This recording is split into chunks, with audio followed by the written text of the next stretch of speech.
Imagine the setting sun over the eternal hills of Rome in the year 70 Anno Domini, when the air still carried the whispers of an empire that had just emerged from the shadows of a grim reign. Emperor Vespasian, a practical and visionary man, born of humble origins as a tax collector in the province of Asia, had risen to power after years of turbulence. He saw Rome not merely as a city of marble and glory, but as a living organism that needed to be revitalized. And so, with a gesture of generosity that would change the course of history, Vespasian announced the construction of a colossal monument, the Flavian amphitheater, which the world would come to know as the Colosseum. It was not a mere imperial whim. It was a gift to the Roman people, a symbol of rebirth and unity, financed by the treasures captured in the distant conquest of Jerusalem during the Great Jewish Revolt. Those spoils, gold, silver, and sacred artifacts from the temple, were transformed into the foundation of something eternal, proving that from the ashes of distant conflicts rose the greatness of a nation. The chosen site was laden with symbolism, a gesture of poetic redemption. In the heart of the city, where once Nero, the extravagant tyrant, had erected his opulent Domus Aurea, a golden house that consumed public space like a palace of excess, there lay a serene artificial lake, surrounded by exotic gardens and gleaming statues. Nero had used it for theatrical performances and grand feasts, but his megalomania had alienated the people, turning Rome into the playground of a single man. Vespasian, the restorer of order, ordered the lake drained and the ground prepared. There, upon the foundations of forgotten extravagance, would rise the Colosseum, a reminder that selfish luxury gave way to collective glory, to the restoration of the republican values of old. It was as if the emperor were declaring, "Rome belongs to all of you, not to one alone." The Romans, weary after years of instability, applauded the idea. A public amphitheater, accessible to both plebeians and patricians, where entertainment would unite the masses. The work began around 70 or 72 Anno Domini, a titanic undertaking that would last nearly a decade, testing the ingenuity of the empire.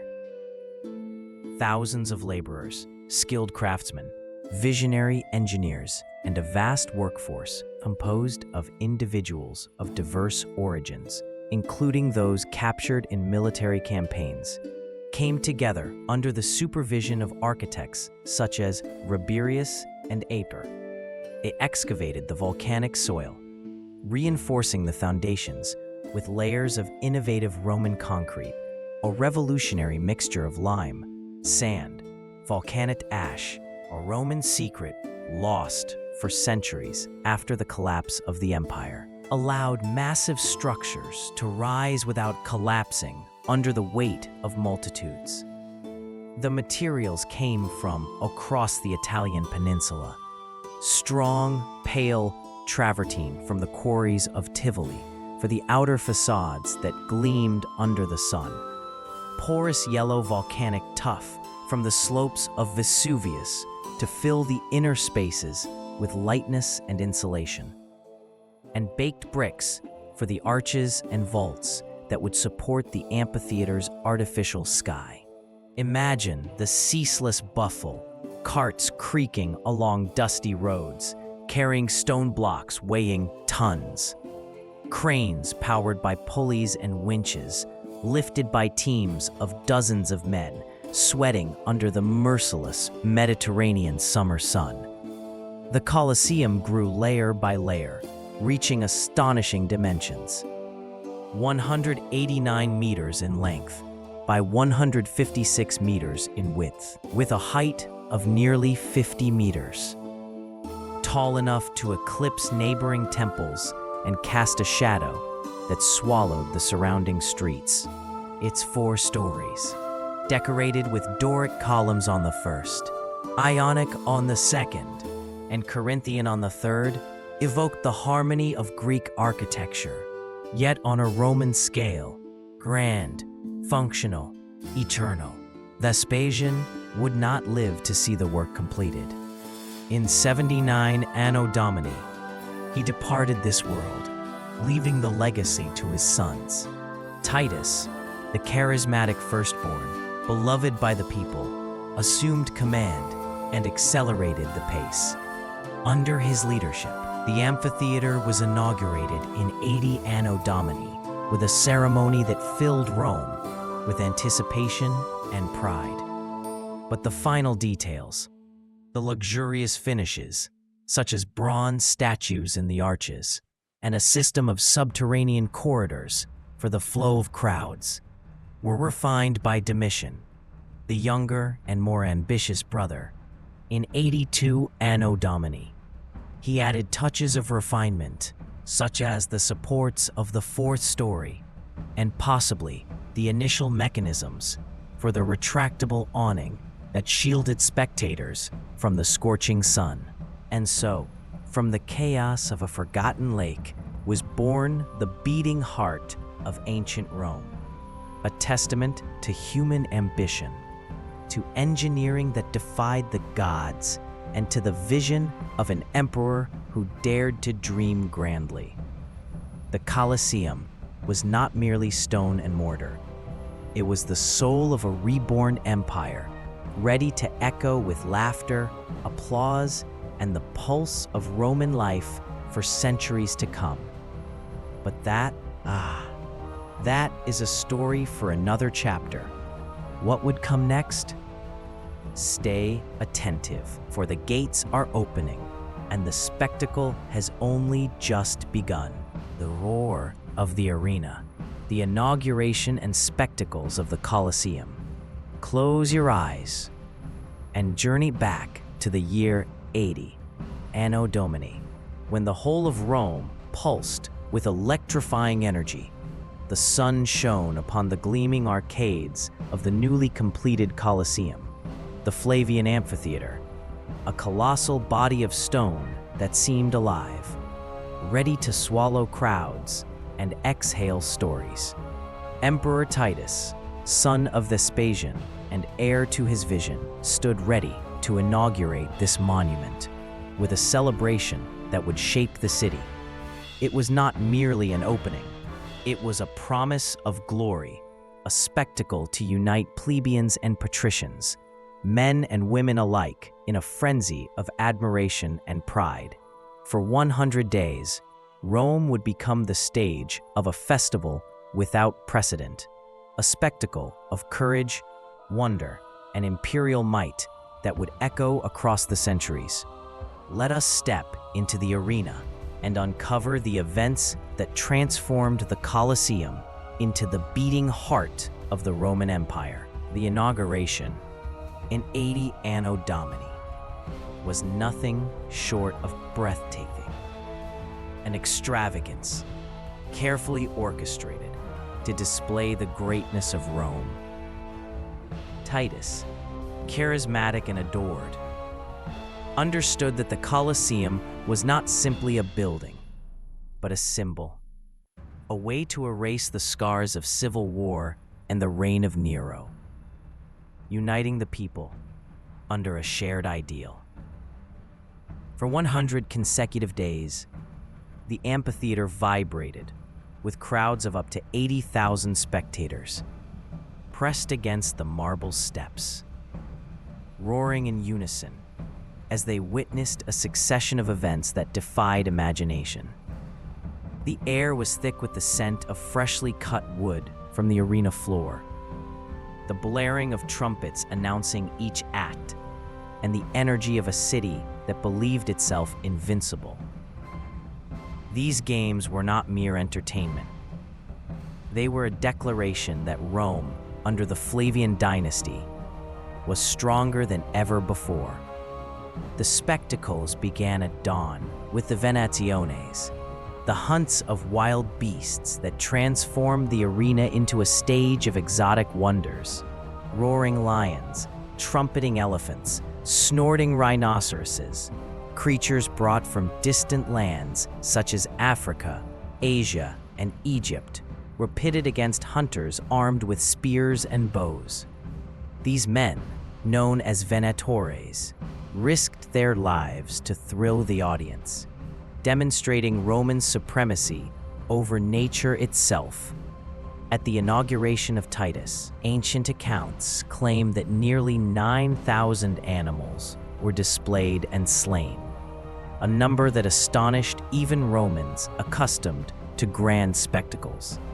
Each animal killed, from panthers to bears, from ostriches to crocodiles, became a trophy, a symbol of the empire's global reach, bringing the whole world to Rome's feet. The crowd roared not only with excitement, but with pride, for they belonged to a civilization that conquered even the fiercest of beasts. At midday, the arena darkened in tone. It was the hour of public executions, a grim reminder of imperial authority over life and order. Condemned criminals, captured rebels, or prisoners of war were brought to the center of the arena to face dramatic ends. Some were thrown to the beasts, others forced to fight to the death unarmed, in reenactments of myths or historic battles. These executions, though brutal to modern eyes, were seen by Romans as public justice, a spectacle reinforcing social order and the emperor's power. Often, the crowd fell silent, absorbing the lesson. Disobedience to the empire carried a price. Yet the true climax came in the afternoon, when the gladiators entered. These warriors, often slaves, prisoners of war, or even volunteers in search of fame, were the living heartbeat of the Colosseum. Clad in gleaming armor, wielding swords, tridents, or nets, they fought in duels that embodied Roman virtues of courage, honor, and discipline. Each type of gladiator, from the retiarius with his net to the murmillo with his heavy shield, was trained to deliver both skill and drama. The crowd decided the fate of the defeated, raising thumbs upward or downward, though, contrary to popular myth, the downward thumb did not always mean death. Many gladiators survived to fight another day, and the greatest of them, like true celebrities, earned fame, wealth, and sometimes even freedom. Their battles were more than combat. They were living narratives, dramatizing the eternal struggle between strength and strategy, between man and his destiny. Rumors, recorded by historians such as Dio Cassius, suggest that in its earliest years, the Colosseum even hosted naumachiae, mock naval battles. The arena, it is said, was flooded with water channeled from Roman aqueducts, creating an artificial lake where miniature ships reenacted Rome's naval victories. Though some scholars question whether such spectacles truly took place inside the Colosseum, due to the immense logistical challenges, the very idea of ships battling beneath the eyes of thousands captures the boundless ambition of the Romans. Whether fact or legend, these tales reinforce the myth of the Colosseum as a place where nothing was impossible. These spectacles continued for centuries until the dawn of the 6th century, when the Western Roman Empire began to crumble. The games of the Colosseum were more than entertainment. They were a celebration of Roman identity, a way to bind a society divided by class and ambition. Every roar of the crowd, every clash of swords, every beast that fell in the arena was an echo of imperial power, a reminder that Rome was eternal. But as the empire weakened, the Colosseum too would feel the weight of time. That, however, is a story for another moment. For now, picture the sun setting over the arena, the crowd dispersing into the streets of Rome, carrying with them memories of a spectacle they would never forget. The Colosseum had been born, and its legend was only just beginning. At dawn in Rome, the sky glows orange over the 7 hills as the city awakens with feverish energy. It is a day of games at the Colosseum, and the air is charged with expectation. From the noisy taverns of the Subura to the glittering palaces of the Palatine, everyone, plebeians, merchants, senators, even slaves, converges upon the Flavian amphitheater, drawn by the call of a spectacle that is more than entertainment. It is the very soul of Rome on display. The Colosseum was not merely a stage for combats and hunts. It was the beating heart of Roman society, a mirror reflecting the empire's glory, hierarchies, and values. Each day of games was a meticulous choreography, a ritual that bound the city together and reinforced the emperor's power. Let us walk through a typical day at the Colosseum and uncover how it shaped Roman life, from sunrise to dusk. The day began with the Pompa, a morning procession that transformed the streets of Rome into a parade of splendor. Trumpets blared, colorful standards fluttered in the wind, while the emperor or an editor, a wealthy noble who financed the games, led a march of musicians, priests, gleaming gladiators in armor, and carts carrying exotic caged animals. Crowds filled the streets, applauding as the cortege wound its way to the Colosseum, entering through its monumental arches. This pompa was not just a prelude. It was a celebration of Roman order, a reminder that each spectacle was a gift of imperial power to the people. The emperor, seated in his elevated box, the pulvinar, became the center of attention, a semi-divine figure dispensing glory and entertainment. These events, often funded from the imperial treasury or by ambitious patrons, cost fortunes, sometimes millions of sesterces. But the investment was worthwhile. Every game was a tool of propaganda, cementing loyalty to Rome and its rulers. By mid-morning, the Colosseum came alive with the Venationes, the hunts that filled the arena with wild marvels.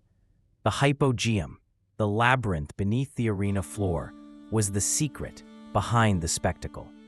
With the creak of pulleys and the effort of dozens of workers, lions, tigers, or elephants suddenly appeared, as if conjured by magic.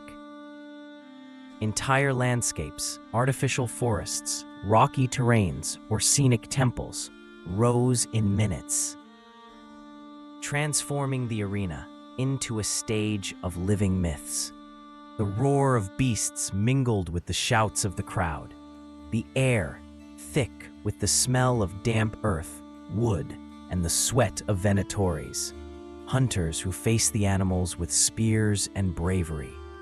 These theatrical displays were not mere entertainment.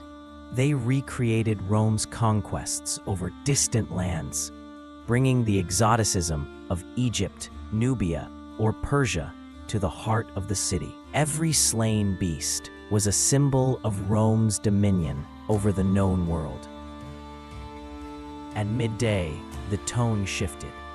It was time for executions, a darker spectacle that served as a reminder of imperial justice. Condemned criminals or prisoners of war were brought into the arena, often forced to reenact tragic myths, like Icarus falling from the sky or Orpheus torn apart by the Maenads, to add a dramatic veneer to their punishment. The hypogeum once again played its role, with traps and stage effects turning each execution into a visual display. The crowd's silence broken only by murmurs, reflected the gravity of the moment. Here, Rome showed that disorder would be crushed. These events reinforced the social hierarchy, reminding all that obedience to the empire was absolute. The climax came in the afternoon, when the gladiators took the stage, turning the Colosseum into a cauldron of emotions. The clash of swords, the crash of armor, and the cries of the crowd created an orchestrated chaos. Each duel told a story, often recreating historic battles or foundational myths like Hercules fighting the Nemean lion. The arena, now churned with sand and blood, was the stage where gladiators, slaves, volunteers, or former soldiers became heroes or martyrs. The audience, divided by class, mirrored the rigid structure of Roman society. Senators and equestrians sat in marble seats close to the arena with privileged views, while women, slaves, and foreigners crowded into the upper tiers under the blazing sun or shaded by the velarium, the retractable awning operated by sailors. This division was no accident. The Colosseum was a microcosm of Rome where everyone knew their place, yet all shared in the collective thrill of the spectacle. The atmosphere was an assault on the senses. The roar of 50,000 voices echoed through the arches, mingling with trumpets, drums, and the groans of the wounded. The smell of incense, burned to mask the odor of beasts and sweating crowds, hung in the air. Vendors shouted, selling bread, wine, and figs, while children ran through the vaulted corridors. To Romans, the Colosseum was not just a place of entertainment. It was a ritual celebrating the identity of the empire. Every event reinforced Rome's glory, its ability to subdue nature, enforce justice, and showcase the bravery of its people. Yet this glory came at a cost.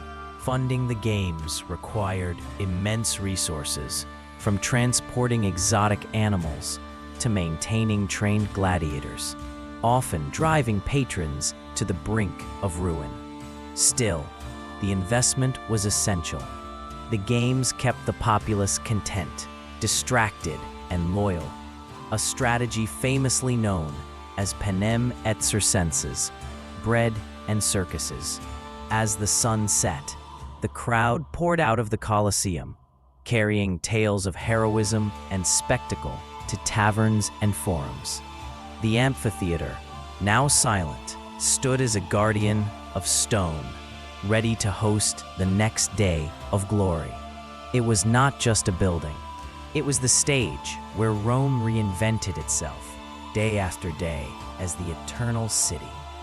But what happens when the empire begins to crumble? That is a story for another chapter. For now, let the echo of applause linger as the Colosseum glows under the last light of twilight. The Colosseum, once the beating heart of Rome, now lies enshrouded in silence, its majestic arches covered in dust and cracks. The year is the 5th century, and the Western Roman Empire, which once dominated the world, is collapsing like an exhausted giant. Where once the roars of lions and the cheers of crowds echoed, now only the wind passing through broken arches can be heard. The Colosseum, a symbol of Rome's eternal glory, begins to feel the weight of centuries. Victim to natural disasters, human plundering, and cultural shifts that would transform its history into a saga of decline, destruction, and legend. The great amphitheater's story now unfolds as it transitions from a stage of triumphs to an echo of its own grandeur. By the early 5th century, the Western Roman Empire was in collapse. Barbarian invasions, economic crises, and the rise of Christianity had reshaped the soul of Rome. The games that once filled the Colosseum with life, exotic hunts, gladiatorial combats, and grandiose reenactments, began to dwindle. The costs were astronomical. Transporting wild animals from Africa or Asia, maintaining trained gladiators, and sustaining the amphitheater's infrastructure demanded resources the empire no longer possessed. The scarcity of exotic animals, decimated over centuries of venationese, made hunts less feasible. More importantly, the rise of Christianity brought a new worldview. The violent spectacles, once celebrated as demonstrations of Roman virtue, came to be seen by many as pagan and immoral. Christian emperors, such as Theodosius I, prohibited pagan practices, and gradually the games at the Colosseum declined until they ceased entirely in the early 6th century. The arena, once vibrant, fell silent, a dormant colossus in the heart of a city struggling to survive. The Colosseum's decline was not solely due to the absence of games. Nature itself turned against it. In the year 217, a devastating lightning strike caused a fire that consumed parts of the amphitheater, damaging the upper levels and requiring costly repairs. Earthquakes, a constant threat in Italy, struck repeatedly. In the year 442, a tremor shook the foundations, cracking arches and columns. Another, in the year 508, worsened the damage, leaving visible scars on the travertine stones. Without the imperial treasury to fund restorations, the Colosseum began to disintegrate. Worse yet, the city of Rome, now a shadow of its former glory, became a target for plunder. During barbarian invasions and medieval conflicts, the amphitheater was treated as a convenient quarry. Its travertine stones, tufa blocks, and even the iron clamps holding the structure together were removed to build basilicas such as St. Peter's in the Vatican, Renaissance palaces, and fortifications along the Tiber River. Each stone taken was a piece of Rome's history, stolen to erect a new world upon the ruins of the old. In the Middle Ages, the Colosseum assumed new roles, as far removed from its original glory as the midnight sun. Between the 12th and 13th centuries, noble Roman families, such as the Frangipani and the Annibaldi, transformed the amphitheater into an improvised fortress. Walls were built between arches, and watchtowers rose where statues once stood. What had once been a stage for crowds became a stronghold for feudal disputes, with rival clans fighting for control of Rome. Later, in the 14th century, parts of the Colosseum were converted into a church dedicated to Saint Mary of Pity, with altars installed among the ruins. Yet even this sacred use did not protect it. The amphitheater suffered from vandalism, pollution, and neglect. Trash accumulated in the corridors, and the hypogeum, once a marvel of engineering, became a dumping ground. Animals grazed among the arches, and wild vines embraced the stones, as if nature were reclaiming what Rome had conquered. As the Colosseum deteriorated, legends began to emerge, weaving a veil of mystery over its ruins. In the medieval imagination, the amphitheater was romanticized as a pagan temple, a place of forbidden rituals and necromancy. Popular tales whispered that demons inhabited the hypogeum, or that magicians used the Colosseum to summon spirits. Some even believed it was a gateway to the underworld, an idea fueled by its decaying appearance and the distant memory of public executions. These stories, though historically unfounded, reflected the fascination and fear the Colosseum inspired. To medieval eyes, it was no longer merely an amphitheater. It was an enigma, a remnant of a glorious past that few understood. For centuries, the Colosseum remained caught between destruction and reinvention, its stones witnessing the passage of eras.